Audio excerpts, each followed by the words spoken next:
A very good evening from wherever you're watching as from. This is Look Up News. I am Nancy Nalim. My sign language interpreter for tonight is Belista Adundo. Do stay with us as we bring you up to spirited stories that are making headlines across all of 47 counties. Before we get into it, here are our top stories.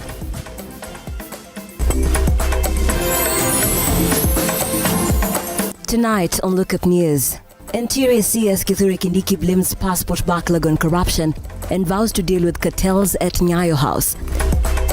Do swear that I will be true and faithful.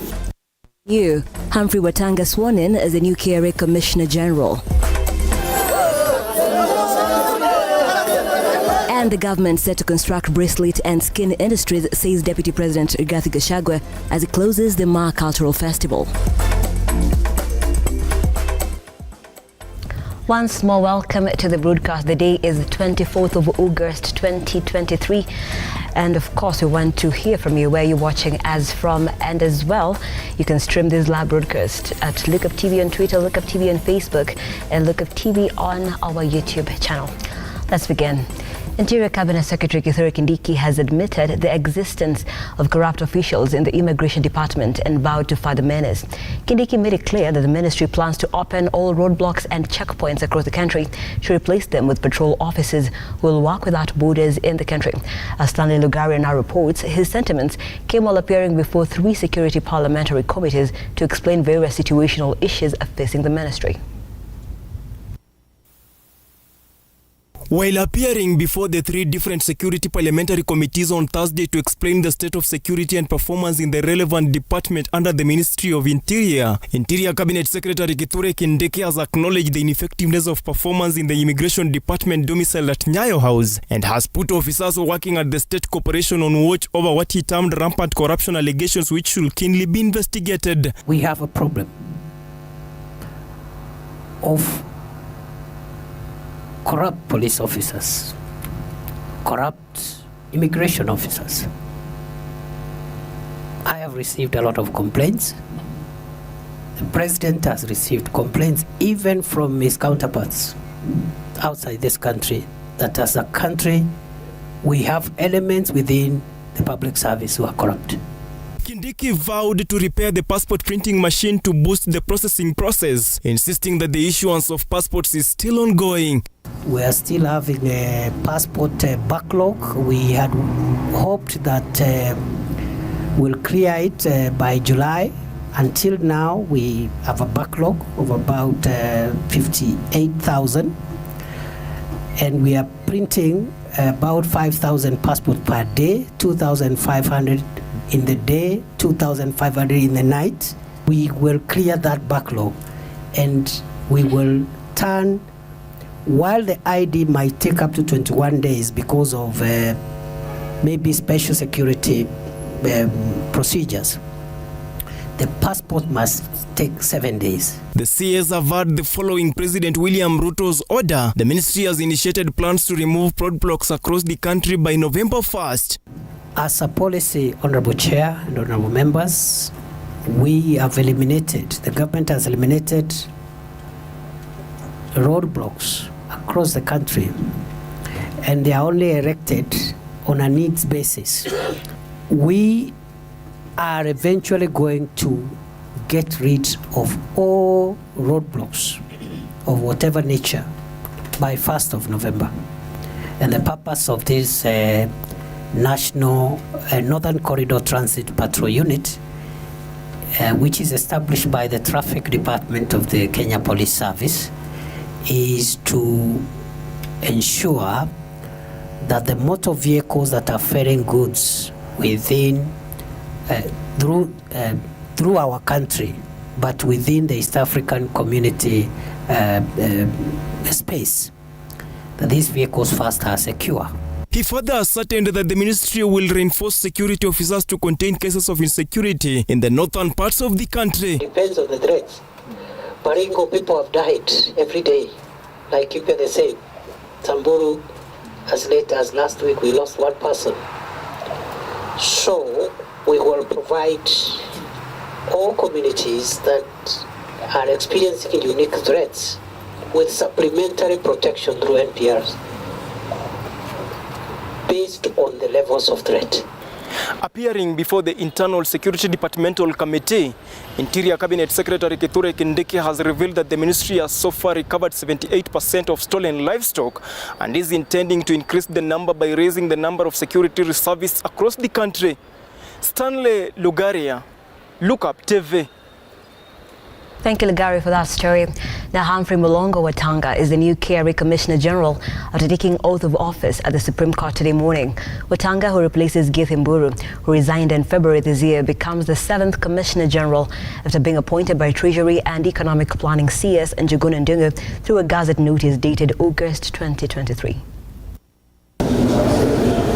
Humprey Mulongo Watanga has been today sworn in as the new Kenya Revenue Authority Commissioner General, replacing Githin Mburu, who resigned in February after serving for 3 years and 7 months.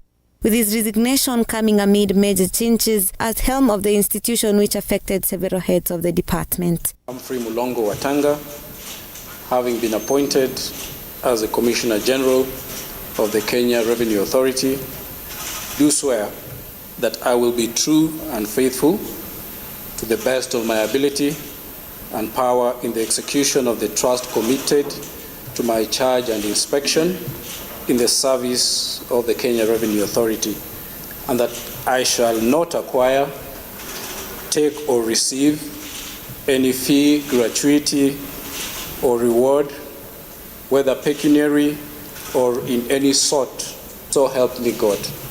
Chief Registrar Ms. Ann Amadi, who administered the oath, promised that the Judicial League will support him execute his mandate.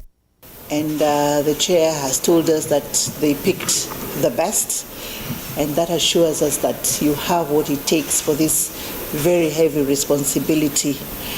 These jobs look glamorous from outside, but in the inside it's different, but we can only assure you of our support, along with what the chair has said. If there's anything that the judiciary can do to make your stay easier, will be available to offer that support.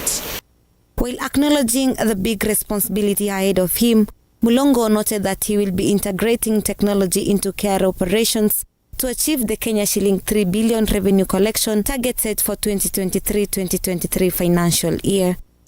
The technological advancement of KRA so that we can really utilize the great sort of digital advancement in technology. In the last sort of few years, even in the recent past, you've seen what has happened in the area of technology. We now have machine learning modules, we have big data analytics, we have artificial intelligence. So ours is really to see how we are going to harness this advancement in technology and bring that to the fore to really help simplify the tax administration process. Mevin Getembe, Lookuptv, Nairobi. Now to the Mount Kenya region, President William RUTO has today commissioned the Malikumi, Kariamu and Mairoinya Salama roads in Ndaragwa, NYANDARUA County. That is expected to speed up economic growth in Ndaragwa constituency. The president, who is on a development tour in the county, noted that he has made arrangements to regulate content being disseminated on social media, emphasizing that content creators must abide by the societal norms and common decency. Ruga Eval now explains. President William RUTO has launched a road construction in Ndaragwa constituency, NYANDARUA County, that will be enrouting Mailikumi, Subuku, Sipala, Warukira and Shamata area. The road, that is a 50-kilometer road, will be built at a cost of 1.6 billion Kenyan shillings and is expected to open up the constituency economically. President William RUTO, talking to the natives of these areas, raised the issue on TikTok banning, saying that they have talked and sent a letter to the management of the company to control the dissemination of videos that violate the ideology and the societal norms of Kenyan communities. Tumekubaliana na wao ya kwamba kati ya serikali ya Kenya na kampuni hiyo tutaweka content moderation agenda ambayo itatusaidia kumoderate content, na pia tumekubaliana mambo ya monetization, ndio ile internet iweke pesa kwa mfuko ya hawa vijana.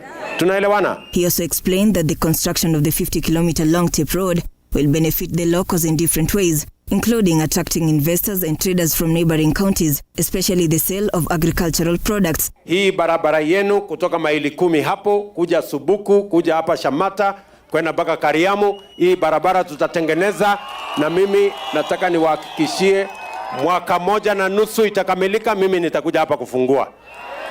Neguo, tunaelewana? Na hawa waheshimiwa wameniambia ikifika pale Kaka ipelekwe kwa hospitali. So, Katondo, mahali inaitwa Katondo, mahali fulani hapo. So, na nimekubali, wacha iende kwa hospitali. Additionally, the President William Ruto has promised to find job opportunities for the young people as he encourages them not to be picky. Ruto has said that his national government, in collaboration with the county government, will build hub centers that will have free internet. The step, he says, will help the youth to get online jobs profusely. Tumekubaliana na serikali ya Marekani na Ujerumani na kule UAE na kule Saudi ya kwamba wanahitaji wafanyikazi katika internet, na tuko na vijana wetu ambao wanaweza kufanya hiyo kazi. Sisi tulikubaliana kazi ni kazi jameni. Ile ya internet ikipatikana si mtafanya. Hiyo ingine ya housing ikipatikana si mtafanya. Ya agro processing na value addition tutafanya. Kwa sababu wera ni William Ruto was accompanied with leaders from different levels, including the governor of this county, Kerry Badilisha, who praised the funding for building the road, saying that it will smoothen the transportation of the county. Sasa umeunganisha Shamata na Orukarau headquarter yao. Kwa hivyo mambo yao itakuwa ni nywe. Nyandarua County Senator John Medhu Mohia, speaking on this travel, has requested that the distinguished jobs on this project to be given to the young people of this county. Huyo mchaina kazi yote inatakikana kufanywa na wananchi. Ifanywe na wananchi wa hapa kwetu Ndaragwa. Ili hiyo kazi umesema vijana wapate, waanzie kazi kupata hapa. Ukifanya hivyo, Your Excellency, watu ya Ndaragwa na watu ya Nyandarua, tutakuwa tunakuombea asubuhi, saa 7 na jioni. Finally, the president proceeded directly to Baringo County to issue title deeds of Kabartonjo residents. Roga Ival, Lookuptv. Thank you, Ruga. Health CS Susan NAKHUMICHA has asked for at least 2 months to streamline the Kenya Medical Supplies Authority, KEMSA. Speaking while she toured Kiambu Referral Hospital, the CS noted that insufficient funds was a major challenge facing the authority, as counties owe KEMSA up to 2 billion Kenya shillings. She further stated that KEMSA had advertised medicine tenders with priority set to be given to local companies. We still have some problem at KEMSA, but it's not major. That the fill rate is still low, but we have started working on it. You saw, I think a month ago, KEMSA did an advertisement for all the commodities that were missing. But something unique about that tender they advertised is the specific amount that was given to local manufacturers. Out of the more than 5 billion worth of medical supplies, 2.5 billion was reserved for local manufacturers. That means with local manufacturers, we are able to shorten the lead time. Equally, we are able to manage the costs because we expect that the items will be lower. So we are working on it, and we are also working on recapitalizing KEMSA. You know, a lot of the KEMSA funds were lost to COVID. So they do not have money to keep circulating for products. So we are working on recapitalizing it. Equally, we are speaking to the counties. There are those that owe KEMSA. Cumulatively, counties owe KEMSA 2 billion shillings. But I'm happy that Kiambu County does not owe KEMSA anything. So we are working to ensure that those that owe pay KEMSA, so that then we can pay our suppliers and be able to have stocks. I want to assure Kenyans that in the next 2 months maximum, the fill rate at KEMSA is going to be over 80%. They just give me 2 months. After that, fill rate will go to 80%. But also to thank the supply chain at MEDS, because they are able to supplement. At the end of the day, what I am interested in as the minister is service to the people. So wherever they get their supplies is okay, as much as we try to streamline and ensure that KEMSA does its bit.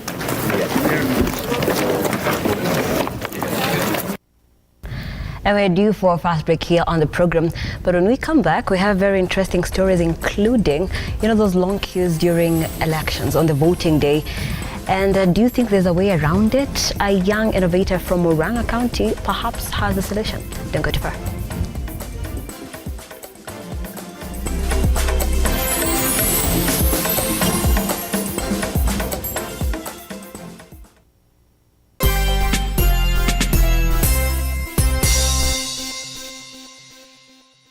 Realize your home ownership dream by investing in Brookvale Tuala, a magnificent prime residential property located in Ongata, Rongai.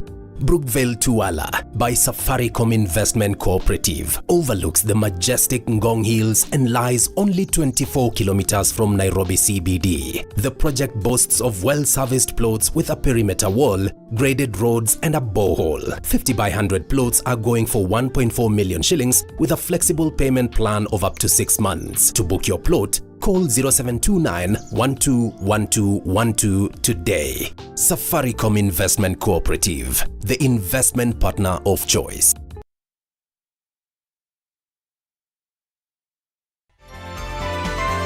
Infinity Industrial Park is one of the largest private industrial parks located along Eastern Bypass, Nairobi, which provides modern infrastructure for smooth operations for industries and business enterprises. Infinity Industrial Park offers world-class amenities and facilities with wide roads, a police station, a power substation, fire station, public transport stage, hospital, and shopping mall. In addition, Infinity Industrial Park also offers CCTV cameras, 24-hour private armed security patrol, sewer, water, fiber optic cable, and 3-phase power connection, added to public utility, canteen, and dining areas. Sail on the golden opportunity to invest in Infinity Industrial Park, fully serviced warehouses at a special price of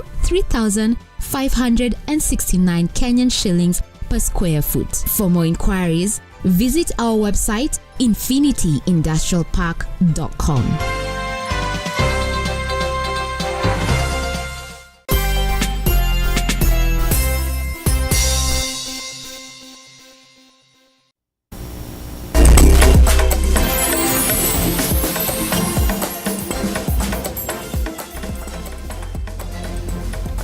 Welcome back. Thank you so much for staying with Lookuptv. I am Nancy Nalima. Sign language interpreter is Felista Ajundo. Let's continue. The Ma community is set to benefit from the construction of the 41 million shillings bracelet and skin industry. This is according to Deputy President Rigathi Gachagua, who graced the fourth and last day of the festival, where he lauded the president for transferring Amboseli National Park to the county government of Kajiado. It is during the fourth and the last day of the Ma Cultural Festival. Deputy President Rigathi Gachagua landing in Narok County to officially close the cultural event. The DP assured the residents that the government had set aside millions of money to set up skin and bracelet companies, as the community heavily depends on the two. Mambo ya ushanga ni kweli. Serikali yetu imetenga shilingi milioni 41 ya kutengeneza kiwanda ya shanga, na tunataka kuomba gavana wa kaunti hii atoe shamba ekali 10 ndio ujenzi wa hiyo kibanda ianze mara moja. Ngozi ya ng'ombe na mbuzi imekuwa ikipotea kwa sababu hatuna kiwanda ya kushughulikia ngozi ile inatolewa kwa ng'ombe na mbuzi zikichinjwa. Kwa hivyo hivi karibuni rais atazindua kiwanda kikubwa cha ngozi ambaye kitainua ukulima wenu hapa katika jamii ya Ma. Gachagua reiterated President William Ruto's decision to transfer Amboseli National Park to the county government, noting that it will help boost the county's revenue. Uamuzi wa Rais William Ruto wa kulegeza Amboseli kwa Ma community is the right decision. Na niseme kama rais wa Jamhuri ya Kenya amesugumuza, hiyo maneno imefika mwisho. Nani mwingine anaweza zungumuza? With the Ma community heavily dependent on pastoralism, the community is set to reap big after the DP announced the inclusion of milk in the school feeding program. Na tutakuwa tukiweka pesa katika area hii, na tumepanga mpango wa chakula ya watoto kwa shule na maziwa ndio watoto waweze kufika pale kwa shule bila shida. The DP, however, called on the Ma community to rally behind President William Ruto's administration, while assuring them that the president will soon tour the region to launch development projects. Anapenda nyinyi. Hata mimi kwa sababu ya mizizi yangu hapa, tukigawa serikali na mnajua shares yenu ni kidogo, nikafunga macho. Mimi ndio nilifunga macho. Rais alitaka kusaidia nyinyi na mimi nikafunga macho kwa sababu nimetoka hapa. Mumepewa kazi mingi sana. Imepita shares yenu maradufu. Lakini hii shares tunafungua. 2026 tunafungua shares. Mukate shares za kutosha kwa serikali ya William Ruto. And also, preparations for the 14th edition of the Mashujaa Day celebrations are underway in Kericho County. The upgrading of Kericho Green Stadium, which will host the event in October, has begun, with the government keen on increasing the facility's seating capacity to 10,000. The Interior PS, Raymond Omolo, has said that the scope of the expansion would include construction of 3 more steel terraces within the open spaces to accommodate more people. Theme for the Mashujaa Day celebrations of 20th of October is on universal healthcare. And in the run-up to the Mashujaa Day, which is the 20th of October, there will be a week-long activity that will be exhibited. And we are working very closely with the county government, led by the governor for Kericho, Dr. Mutai, to just make sure that we properly profile the event. As you are aware, the government is keen on making sure that the issues to do with health are properly addressed, and the president would be formally here to kick off that week-long celebration. It is during this Mashujaa Day that the president is going to flag off the 100,000 community health promoters, which is very key for this country, because the human resources and the health agenda in this country is also very important. Also, we are going to showcase through the expos the health products and technologies pillar, the health information systems that includes digitization, innovation and technology, the healthcare financing. Therefore, again, we want to welcome you to the expo that is going to be a week long, and we are going to show some of the innovative ways that are there in the health sector, and equally what the masses are going to benefit from what we are doing in the health sector. But we want to commit ourselves that we will not leave anything to chance. We will ensure that we work in partnership with the national government to ensure the success of this particular event. Now, scarcity of water in the village of Kambiti, MURANGA, has been a thorn in the flesh for the residents who are dependent on a well known as Muitabia. However, the residents are forced to queue at midnight to draw water that only appears at night and dries up during the day. The residents claim that if they get clean drinking water, part of their problem will be solved, with MURANGA Governor Irungu Kangata issuing instructions to the MURANGA Water and Sanitation Company to ensure the residents can be able to get access to clean water. As the saying goes, water is life, but to the residents of Kambiti in Murang'a County, water is one of the sources to their problems. Along the busy Kenol-Sagana Highway lies Kambiti Village, a semi-arid place frequently hit with drought and lacks clean drinking water. In some muddy and shabby-looking houses in the village, we meet the villagers who narrate how accessing clean drinking water has been a major challenge, with their only source of water being a well. Hapa Kambiti na tunakaa hapa na tabu ya maji. Sasa maji kama ni asubuhi unaamka mapema, unaenda pahali kama kutoka hapa kwenda na hapa kunaitwa Gaseve hivi. Tunaenda, tuna ile maji tunaenda, tutakuta ni maji kidogo tu. This well, known as Muitabia, has forced residents to queue as from midnight only to fetch water that appears at the wee hours of the night and dries up during the daytime. Jane Wanjiru narrates how she queued at dawn and was yet to get water by 2 p.m, terming the water problem in the area as a big challenge, hindering them to do other chores. Hiyo maji unashota ya kupika tu. Jen Jerry, who we met at Kambiti Shopping Center, says that the well where she fetches water is quite a distance and she's forced to walk despite her elderly age. Martha Njeri says that young girls are having back problems emanating from fetching water due to the long distance in search of water. Tunaumia by the hadi kwa mgongo, unaona unaumia, unagojeka hivi, unakaa unagojeka kama kuna shushu hizi endea maji kama hako sasa na msichana hapo hivyo teseka hata yeye. Benson Minor, A trader at Kambiti Market is concerned how the public toilet in the market is only open twice a week due to the lack of water, calling on the government to look into the problem.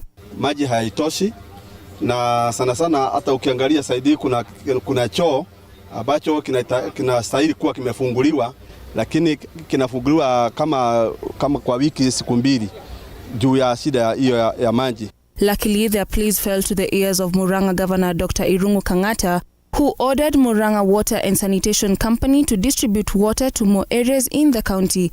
The residents claim that if they receive clean drinking water, their lifestyle problems will be solved in a great way, since the region has been enjoying bumper harvest of drought-resistant crops over the years. Geoba kama kuna usaidizi, nafikiri mambo ya maji sana iko katika county government.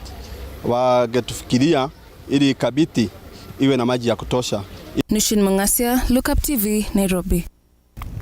Now, Johnston Kariuki, a 27-year-old mathematics and computer science graduate from Murang'a University, currently residing in Nakuru, is keen on pulling a plug to the Kenya election cycle by using a voter-centered integrated information and communication system.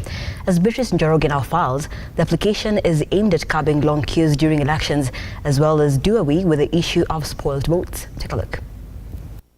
In Nakuru County, we find a 20-year-old mathematics and computer science graduate, Johnston Kariuki, keen on changing the normal election cycle in the country using a user-centered integrated information and communication system. The application inaitwa e-election. E stands for electric election, whereby uchaguzi utakuwa unafanya kwa mitandao instead of the manual system. So the idea ilikuja back in 2019. So after uchaguzi ya 2017, nikaona kuna so many challenges with the IBC system.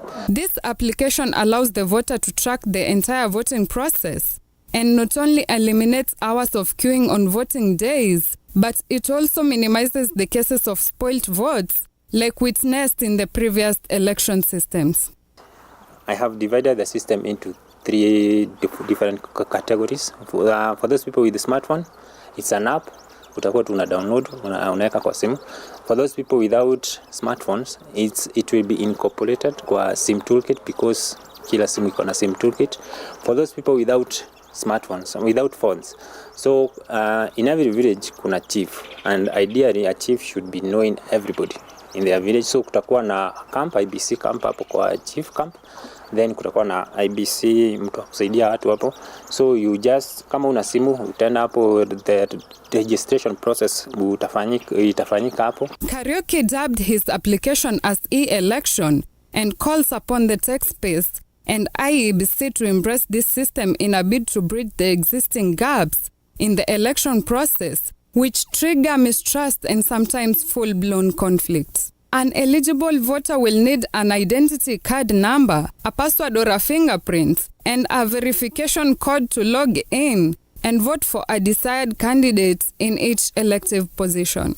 The International Institute for Democracy and Electoral Assistance reports that only 8 countries have adopted online voting, and the advancement uptake is steadily rising. Beatrice Njoroge, Lookuptv. Well, quite the innovator right there. Wonder if it will work within the next 4 years in the run-up to the 2027 election. Moving on, the National Cohesion and Integration Commission has met with various stakeholders in a bid to find a permanent solution to interclan clashes in the northeastern region. The Commission has cautioned citizens against spreading hate speech on social media, noting that individuals who post hate messages on their platforms will be arrested and charged in court. Faith Bonaredi with this and more in the County Roundup. The National Cohesion and Integration Commission has raised concern over the misuse of social media and warned Garissa residents against propagating hate speech.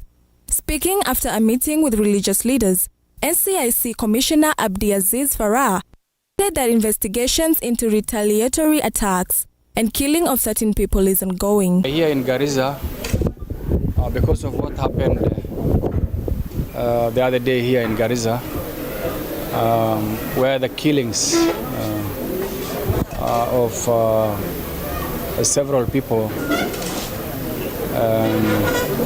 the most astonishing one being the execution of the 6 young students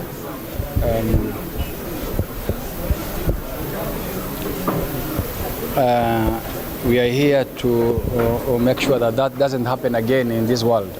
Elsewhere, 2 people were today arraigned before Machakos court charged with stealing livestock in Machakos County.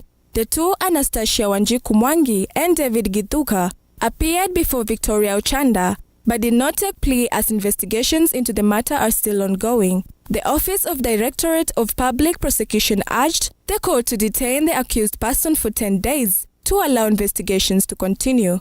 In other news, at least 33 counties are said to benefit from the slum upgrading program that seeks to contain the mushrooming of slums in the county. According to Housing Secretary Athman Makazi, the rate at which slums were mushrooming in urban areas was alerting, noting that the affordable housing project will help produce the mushrooming of slums in the county and will sort out many problems in slums, including proper waste management and water connection issues. When you increase the housing stock in the country at affordable rate, then it means that informal settlements and the conditions they are in will change, and that landscape will change. So according to the government plan, which is now being executed by the State Department for Housing and Urban Development, our plan really focuses on informal settlement in terms of social housing. We are providing people who are living in informal settlements with decent housing that is subsidized by government. It's already happening in some urban centers in Nairobi, and also by having affordable housing program for the other cadres, those who are able to afford at much more reduced rates, that 5,000 shillings for 1 bedroom rent on, 10,000 shillings for 2 bedroom rent on, 15,000 shillings for 3 bedroom rent on. It also means that we will be increasing the stock of houses in our country. Less people will be staying in the slum areas. And Machakos Senator Agnes Wavindu has slammed the US government over a recent statement that they have compensated victims of the 1998 bomb busts in Nairobi and not the embassy employees. Speaking at a regional congregation of women from the African England churches at Okombani Bible College in Machakos, Kavindu said that those being compensated were victims of the wildlife attacks between 2014 and 2019 because they lost their relatives in the attack. Faith Bonareri, Lookuptv.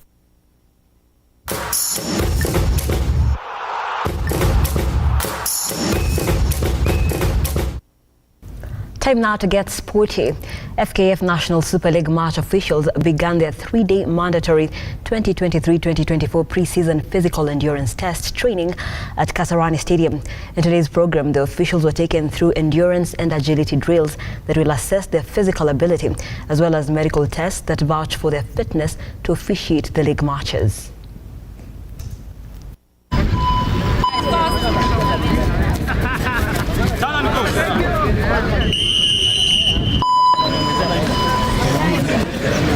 Referee, specifically assistant referee, and I'm here for the pet, ready for it.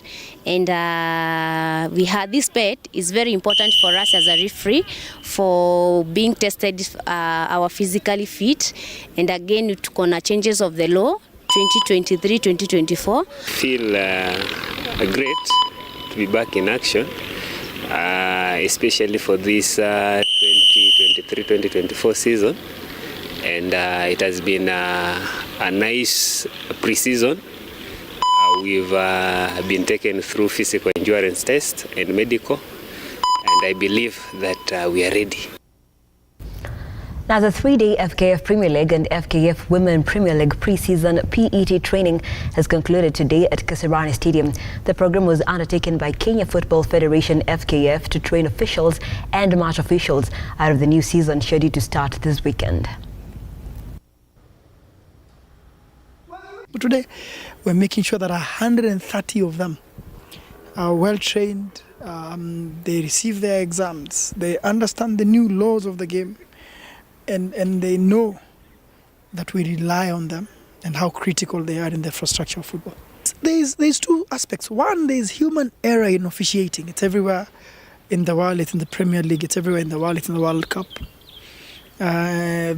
We want to do our best to make sure that the errors are very few, but there will be that.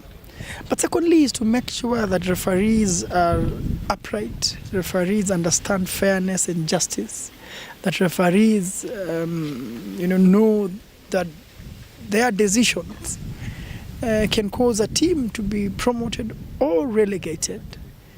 And therefore they do understand deeply how seriously we take that. And that we will take action if a referee takes part in actions that are not proper. If a referee does not do their best, they will be warned.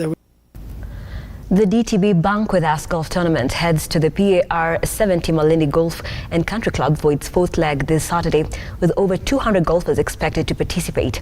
The tournament comes after the bank hosted its third leg 3 weeks ago in Nakuru, which saw the home player Francis Kioni named the overall winner with 38 points, courtesy of 16 points on the front nine and 22 points on the back nine.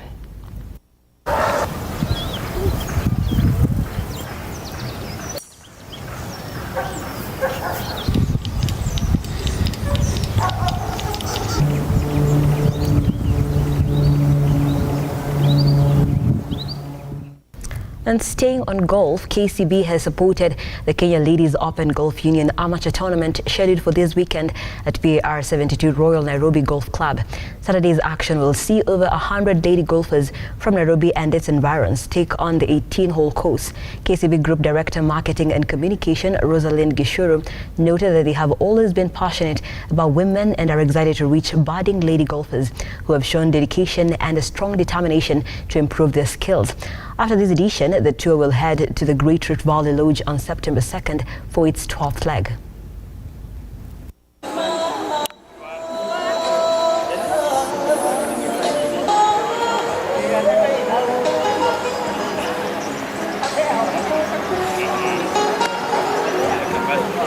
Yes. I should just touch both. Yes.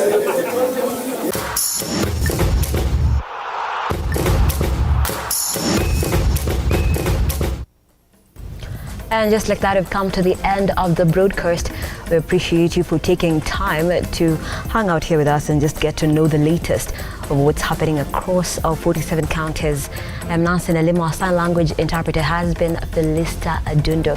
Keep it right here on Lookuptv across all our social media platforms where we are at Lookuptv on Twitter, Lookuptv on Facebook, and Lookuptv on our YouTube channel. And as well, to catch the latest stories, www.lookuptv.co.ke. Have yourselves a pleasant night. Good evening.